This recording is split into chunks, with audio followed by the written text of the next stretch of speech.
Business news right here on France 24.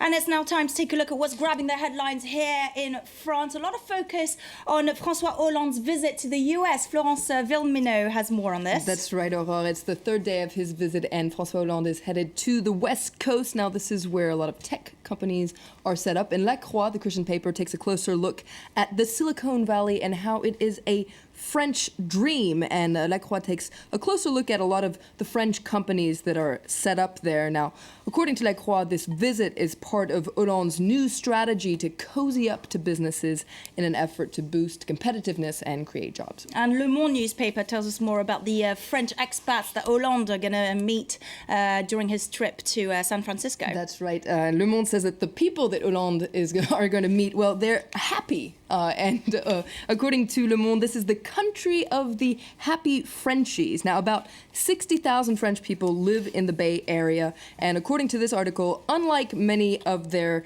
fellow countrymen back home, these Frenchies aren't depressed. They're happy. They're happy to go to work. And this article points out that about 10,000 of them work in the Silicon Valley. They're thrilled to be working in such a thriving working environment, proud to be evolving in what they call the bubble of the future. And in fact, to quote one of them, the spirit of the startup in the US is the complete opposite from the French spirit. So they're very happy French people there. Now, according to this article in Le Monde, American companies are very happy, too, to be hiring these French citizens. A lot of happiness in that article. Exactly. They're happy to be hiring these French citizens because they're qualified, creative, and relatively cheap, according to this article. Well, meanwhile, here in France, the highest court of auditors has issued its early yearly report, even, as a warning for the government. That's right. And Le Figaro says that the Cour des Comptes, fears the situation could get out of control. This is the country's top auditor. And they're afraid that the government is being too optimistic, according to Le Figaro. They've overestimated how much money they're going to be able to rake in with taxes and how much they're going to be able to cut public spending. And on top of that, Le Figaro says the government is a little bit, has overestimated how much the economy is going to grow, and all this could lead to a deficit that's bigger than they anticipated by 3 to 6 billion euros, according to Le Figaro. Now, Les Echos, the business paper, says that the Cour des Comptes has really tackled the government with this new report, and you can read that on the front page.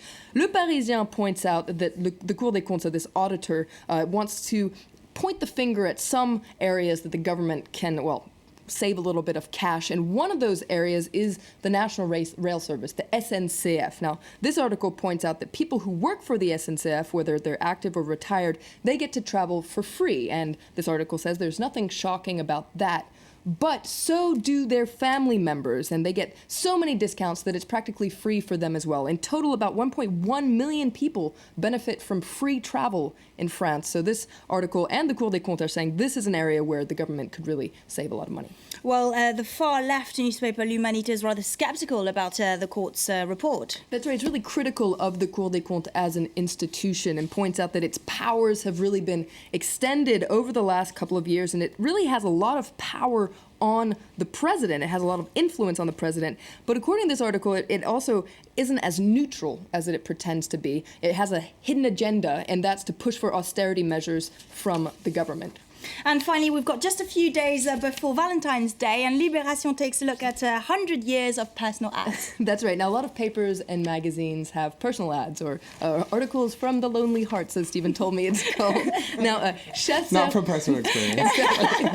Chasseur magazine is a magazine for hunters, and it also has a personal ads section, and it has a special Valentine's issue with the best personal ads over the more than 100 years, from 1885 to today.